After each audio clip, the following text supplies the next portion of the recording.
প্রত্যেকেই বলেন নির্বাণ এবং মুক্তি এটা ধ্যানময় কর্ম। প্রত্যেকেই বলেন ধ্যান করার জন্য। আসলে ধ্যানটা কি? বুদ্ধ বলেছেন খান্তি পারামাং তাপো তিতিক্ষা নির্বাণাং পারামাং বাদান্তি বুদ্ধা। বুদ্ধ নির্বাণকে পরম এবং শ্রেষ্ঠ বলে থাকেন। ক্ষমা, ধৈর্য, মৈত্রী, সহ্য হচ্ছে পরম তপস্যা। আজকে বুদ্ধের এই অমৃতময় বাণী, ত্যাগময় বাণী, এই পৃথিবীতে মানুষেরা যেভাবে দুঃখ, কষ্ট, মনস্তাপ, অনুশোচনা, নানান প্রকারের দুঃখ ভোগ করতেছে, অথচ দেখা যায় এই পৃথিবীতে অন্য কোনো প্রাণীদের মধ্যে এতগুলো নেই। আমরা মানুষের কাছে মানুষকে কিভাবে জ্বালা, যন্ত্রণা, দুঃখ, আঘাত, মনস্তাপ এই সৃষ্টি করে যাচ্ছে। বুদ্ধ বলেছেন নাতি রাগ সাম আগ্নি, নাতি দোষ সাম কালে, নাতি মোহ সামং জালাং, নাতি তন্হা সাম নাদি। এই যে নাতি রাগ সাম আগ্নি, রাগের সমান অগ্নি নেই, দেশের সমান পাপ নেই, মোহের সমান জাল নেই, তৃষ্ণার সমান নদী নেই। আজকে দেখুন মনের ভিতরের মধ্যে লোভ, দেশ, মোহ, এই তৃষ্ণাকে ধ্বংস করতে না পারলে এই পৃথিবীতে কেহ প্রকৃত রূপে শান্তি এবং সুখ পাওয়া সম্ভব নয়। বুদ্ধ অনেক আগেই বলেছেন। এই যে ধ্যানটা মানে কি? নিজের মনের ভিতরের পাপগুলোকে দূরীভূত করা। আমরা কিভাবে দূরীভূত করতে পারবো? যতদিন পর্যন্ত বিষয়, আশয়, নানা কিছুর সাথে আমরা যত বেশি ওখানে জড়িত থাকব, মন তত বিস্তৃতি লাভ করবে। নির্বাণ এবং মুক্তি লাভের জন্য এই মনটাকে পৃথিবীর সমস্ত কিছু থেকে আমাদেরকে দূরে নিতে হবে। 31 প্রকার লোকভূমির কোনো কিছুর প্রতি মন চিত্ত আবদ্ধ থাকতে পারবে না। সংসার, বুদ্ধ বলেছেন সংসার নির্বাণ এবং মুক্তির কর্মপথে অনেক বাধা সদৃশ। কারণ ওনারা পারবেন না সারা দিন রাত্রি ধ্যান সমাধি করতে। ওনারা পারবেন না দিনে রাতে মনটাকে সমস্ত জাগতিক এগুলো থেকে মনকে নিবৃত্তি করতে ওনাদের সম্ভব নয়। যাহারা সংসার ত্যাগ করেন, ব্রহ্মচর্য জীবন আচরণ করেন, তাহাদেরকে এই জাগতিক লৌকিক এগুলো থেকে দূরে থেকে নিজের মনটাকে সবসময় ভিতরের জগতে, আধ্যাত্মিক জগতে, লোকোত্তর জগতে বিচরণ করার জন্য। দেখুন আমরা চোখের দ্বারা যা কিছু দেখতে পাচ্ছি এটাও একটা সত্য, কিন্তু এই মনের ভিতরে, দেহের ভিতরে যে একটা আরেকটা জগৎ আছে সেটাও আরেকটা সত্য। বাহিরের জগৎ আমরা যখন দেখি, এগুলো যখন দর্শন করি, তখন আমাদের মনের ভিতরে কোনো হিংসা জাগ্রত না হলেও, পাপ না থাকলেও, কিন্তু এটা দর্শনের দ্বারা, শ্রবণের দ্বারা আমাদের জাগ্রত হয়। আমাদের মনের মধ্যে হিংসা না থাকলেও হিংসা জাগ্রত হয়, পাপ না থাকলেও ওখানে পাপ জাগ্রত হয়। যখন আমরা অনিয়ম দেখি, অত্যাচার দেখি, অবিচার দেখি, নানান কিছু এগুলো যখন দেখি, তখন দেখা যায় আমাদের মনও ওখানে ঠিক রাখতে পারে না। আর ভিতরের জগতে এটা এমন একটা জগৎ, এখানে মনের ভিতরে যখন লোভ, দেশ, মোহ, হিংসা, বিদ্বেষ, পাপ চেতনা, অকুশল চেতনা মন থেকে যখন দূরীভূত হয়, তখন মনের মধ্যে যে একটা শান্তি, প্রশান্তি, সুখ, নিবৃত্তিময় যে সুখ লাভ করা যায় সেটাকে উপলব্ধি করতে পারেন। আজকে ভ্রান্তের যে চিন্তাটা, মানসিকতাটা, আমরা যদি নির্বাণকে বুঝতে চাই, দেখুন বুদ্ধের সময় হাজার হাজার লক্ষ লক্ষ কোটি কোটি ভিক্ষু সমন ওনারা বনে জঙ্গলে ধ্যান করেছেন। ওনারা অষ্ট পরিষ্কার নিয়ে, ওনারা অনাসক্ত চেতনা, ওনারা দিনে রাতে, ওনারা আহারের প্রতি অনাসক্ত, বস্ত্রের প্রতি অনাসক্ত, বাসস্থানের প্রতি অনাসক্ত, ওষুধপত্রের প্রতি অনাসক্ত, এই দেহটার প্রতিও ওনারা অনাসক্তভাবে ধারণ করে প্রতিক্ষণে নির্বাণের চিন্তা করে থাকেন, মুক্তির চিন্তা করে থাকেন। বুদ্ধ বলেছেন, আমার যে শিষ্যরা ওনারা প্রতিক্ষণ কি চিন্তা করেন? ওনারা বুদ্ধগত, ধর্মগত, সঙ্গগত, কায়গত, ওনারা সবসময় ভাবমনায় রত থাকেন, ওনারা সবসময় অহিংসার চেতনায় রত থাকেন। তাহলে আজকে পৃথিবীতে, এটা যদি পুরো পৃথিবী যদি শূন্যময় হয়, কেউ এই পৃথিবী থেকে কেউ নিয়ে যেতে পারবে না। আমরা পৃথিবীতে আছি, যতদিন আমরা আছি এটা আমাদের উপকারে লাগছে, পরবর্তী প্রজন্ম যারা আসবে তাদেরও এটা লাগবে। আমরা যদি এটা চিন্তা করি, এই পৃথিবীতে আমরা এখন আছি আমাদের লাভের জন্য, আমাদের সুখের জন্য, আমাদের স্বার্থের জন্য, আমাদের যা ইচ্ছে তা সব কিছু আমরা করি। পরবর্তী যারা রয়েছে তারা এই পৃথিবীতে এসে কেউ শান্তি পাবে না, সুখ পাবে না, কেউ স্বস্তি লাভ করতে পারবে না। এই চিন্তাটা যদি আমরা করি, তাহলে আমাদের কোনোদিন আমরা সুখ লাভ করতে পারবো না, শান্তিও লাভ করতে পারবো না, মুক্তিও লাভ করতে পারবো না। বুদ্ধ চিন্তা করেছেন মানে কিভাবে এই মানুষদেরকে মুক্তির পথে আনা যায়। একটা চিন্তা করে দেখুন, যখন আমরা একটা পাখি দেখি, সেই পাখি দুইটা ডানায় ভর করে যেখানে ইচ্ছে সেখানে সুন্দরভাবে বিচরণ করে থাকেন, কোনো কিছুর প্রতি ওখানে নয়, ওর কোনো টাকা পয়সা, ধন দৌলত, কোনো প্রকারের লৌকিক এখানে কোনো কিছু নেই। আহারে ব্যস্ত এবং এই পঞ্চ ইন্দ্রিয় সুখ দ্বারা ব্যস্ত। আর ছাড়া, এগুলো ছাড়া তাহাদের আর অন্য কোনো কিছু চিন্তা নেই। কিন্তু আমাদের মানুষ, আমাদের কত আশা আকাঙ্ক্ষা প্রত্যাশা, টাকা পয়সা, ধন দৌলত, প্রভাব প্রতিপত্তি, কত কিছু, এত যে আশা আকাঙ্ক্ষা প্রত্যাশা, অন্য কোনো প্রাণীর চাইতে আমাদের এই আশাটা সবথেকে বেশি। তাহলে অন্য প্রাণী সুখী নাকি আমরা সুখী? এটাকে যদি আমরা মানে একটু করে বিবেচনা করে দেখি, আমরা মানুষকে কিভাবে নিন্দা করে, তিরস্কার করে, ভৎসনা করে, তুচ্ছ তাচ্ছিল্য করে, মনের ভিতরে আঘাত দেয়। হ্যাঁ, এই যে মনোমালিন্য সৃষ্টি করে, নানান প্রকারের দুঃখ দিয়ে থাকে, অন্য প্রাণীদের মধ্যে এগুলো নেই। এগুলো কিন্তু আমরা নিজেরাই দুঃখগুলো অতিরিক্ত, সুখের চাইতে অতিরিক্ত দুঃখই অনুভব করি।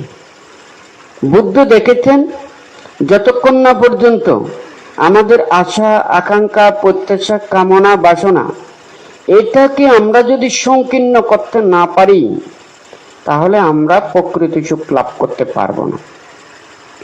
বুদ্ধ সংসারকে ওখানে জঞ্জাল বলেছেন, কারণ আপনাদেরকে সেই নীতি বলতে পারবো না।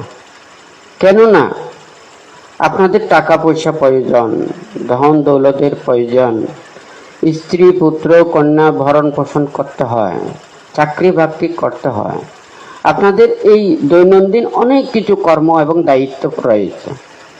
আপনাদেরকে যদি বলি সারাদিন আপনারা বসে ধ্যান করেন, এটা পারবেন না।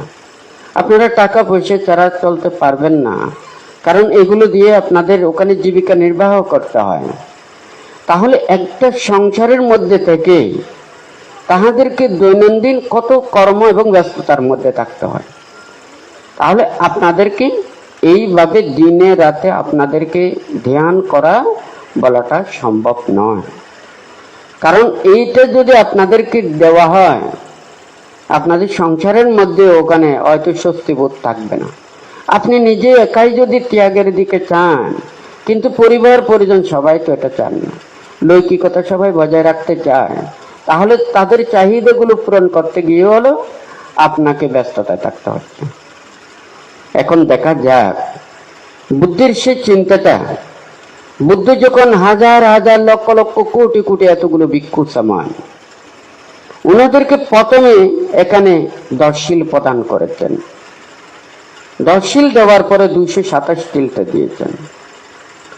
অর্থাৎ একজন গৃহী যে আহার, বস্ত্র, বাসস্থান এবং ওষুধপত্রের যোগান দেওয়ার জন্য এবং পরিবার পরিজনকে রক্ষা করার জন্য প্রতিক্ষণ কত ব্যস্ততা, কত চিন্তা, এই চিন্তাটা ব্রহ্মচর্য জীবনে উপনীত হয়ে এগুলো সব ওখানে পরিত্যাগ করতে হবে।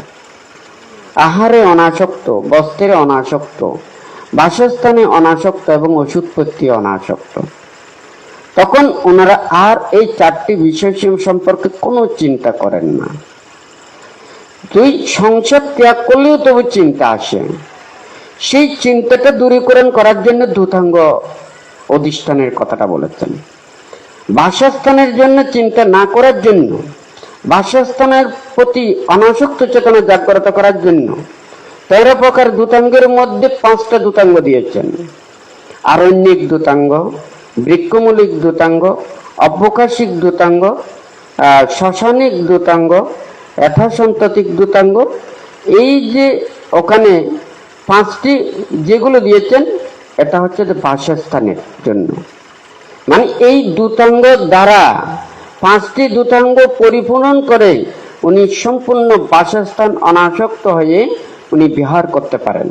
উনি পাহাড়ের উপরে পারেন, জান্নাতে পারেন, যেখানে ইচ্ছা সেখানেই, ওখানে গাছের তলে, খোলা আকাশ তলে, বৃক্ষমূলে, যে কোনো অরণ্যে, নির্জন স্থানে ওনাদের মানে প্রশান্ত চিত্তে উনি সমাধি উৎপন্ন করতে পারেন। আহারের জন্য কেন 5টি ব্রত দিয়েছেন, পিণ্ডপাতিক সহ, শপদানিক সহ, পাত্রপিণ্ডিক, একাশনিক, কলুভচ্ছাপত্তিক 5টা ধূতাঙ্গ দিয়েছেন। উনি আহারে অনাসক্ত, উনি সম্মুখে যা পাবেন তাহাতেই উনি অনাসক্ত চিত্তে গ্রহণ করতে পারেন। এইভাবে বস্ত্রের জন্য দিয়েছেন 2টা, পাংশুকুলিক এবং ত্রিচিবরিক ব্রত। এছাড়া যদিও ওখানে ওষুধপত্রের জন্য নেই, কিন্তু ওখানে আমাদের আহারের মধ্যে যেগুলো দেখা যায়, ওনারা পিণ্ড গ্রহণ করার পরে উনি কিঞ্চিত মাত্র, এমনকি বিকালেও কি গ্রহণ করবেন ওটার প্রতি উনি চিন্তা করেন না। দেখুন কিভাবে নির্বাণ এবং মুক্তির কর্মপথে ত্যাগের দিকে নেওয়ার জন্য বুদ্ধ এই কথাটা বলেছেন। জানতে চাই, নির্বাণ এবং মুক্তি শুধু আমাদের ভিক্ষু সামনদের জন্য নয়। দায়ক, দায়িকা, উপাসক, উপাসিকা আপনারা প্রত্যেকেই নির্বাণ চান, মুক্তি চান।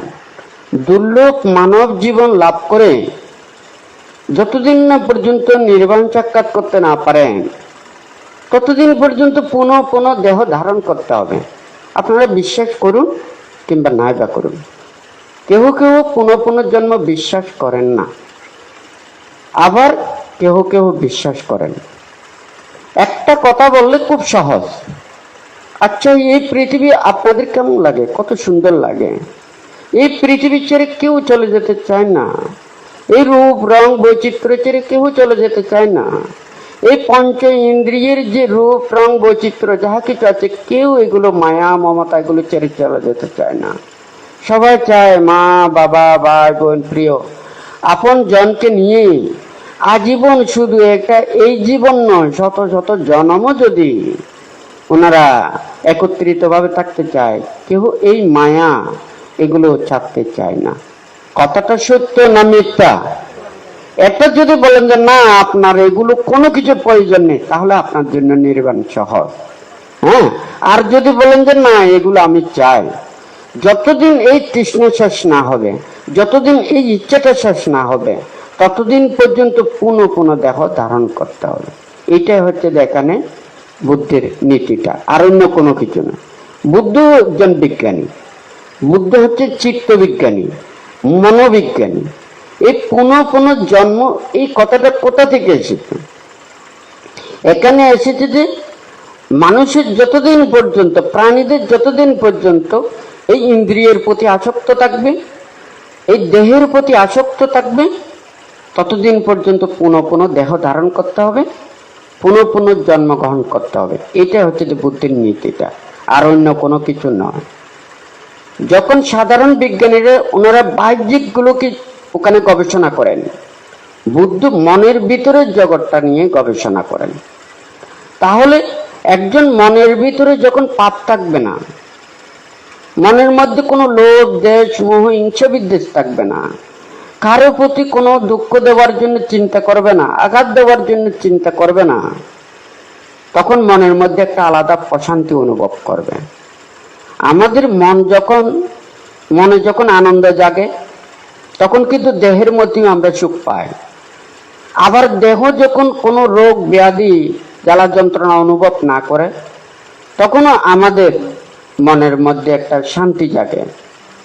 তাহলে এখানে মনের শান্তি হলেও দেহের শান্তি, দেহের শান্তি হলেও মনের শান্তি। এখন যখন সেই মনোজগতের ভিতরেরটা আমরা যখন এগুলোকে পরিত্যাগ করতে যাব, আমাদের দেহটাকেও ঠিক করতে হবে। বুদ্ধ শীলের কথা বলেছেন, সমাধির কথা বলেছেন, প্রজ্ঞার কথা বলেছেন। অনেকে বলেছেন না, এটা শুধু দিনে রাতে ভাবনা করা। বান্তি কিছুদিন আগে বলেছেন, শীলটা হচ্ছে কায়টাকে শুদ্ধ করা, সংযমিত করা, বাক্যটাকে সংযমিত করা। সমাধি হচ্ছে যে ওখানে চিত্তের সমাধিস্থ একাগ্রতা, এটা উৎপন্ন করা। আর প্রজ্ঞা এটা হচ্ছে যে অনাসক্ততা, অনিত্যতা ভাব জাগ্রত করা। এখানে শীলের ক্ষেত্রে যখন যায়, যখন একটা পঞ্চশীল আছে, অষ্টশীল আছে, 10 শীল আছে, 227 শীল আছে, এছাড়াও দুতাঙ্গ শিলাদি সহ ওখানে মানে পাটিপত্তি ধর্মের মধ্যে 13 প্রকার দুতাঙ্গ ব্রত, 14 প্রকার খন্দক ব্রত এবং 80 প্রকার মহাব্রত, ওইগুলো সব ওখানে পাটিপত্তি ধর্মের অন্তর্গত। এখন এই আমি যদি পঞ্চশীল দিয়ে যদি নির্বাণ এবং মুক্তি পাই, তাহলে অষ্টশীল কি জন্য, 10 শীল কি জন্য, 227 শীল কি জন্য, এবং দুতাঙ্গশীল এগুলো কি জন্য?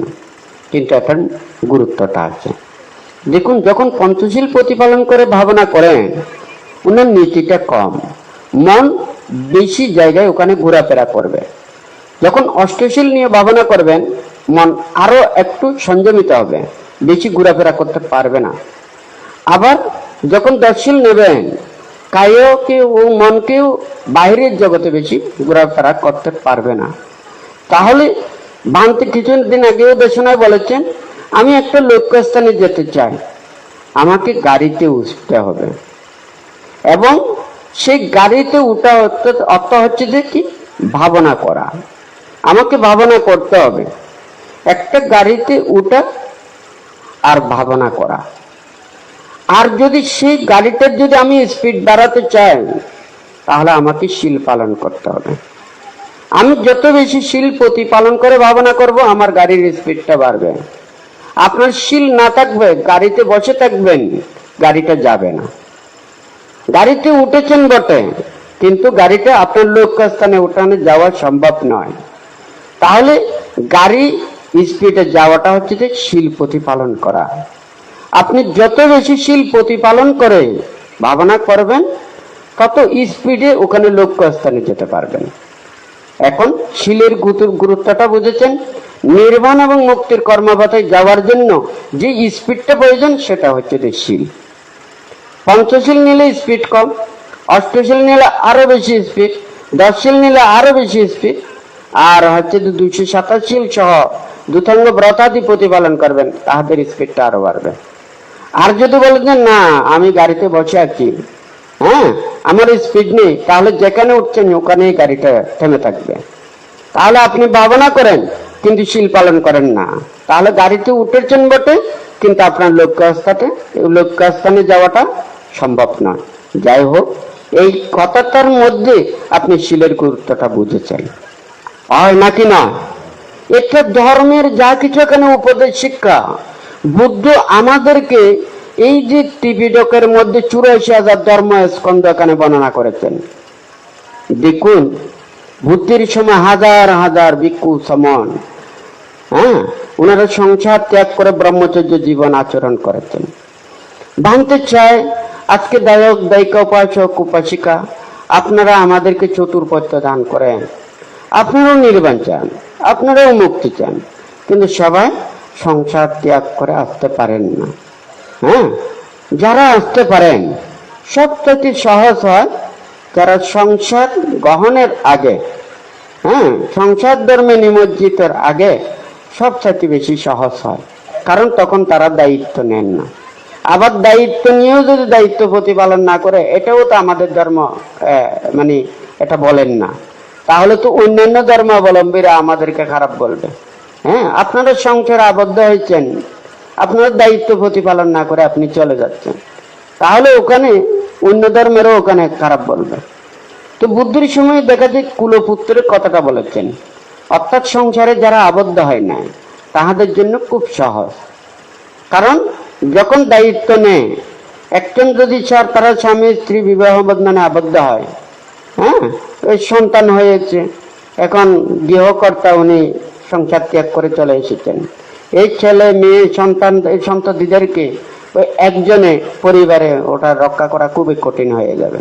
তো ধর্ম এমন বলবে না আপনাদেরকে দুঃখে ফেলার জন্য, আপনাদেরকে কষ্ট ফেলার জন্য, আপনাদেরকে দুঃখ দেওয়ার জন্য, কষ্ট দেওয়ার জন্য নয়।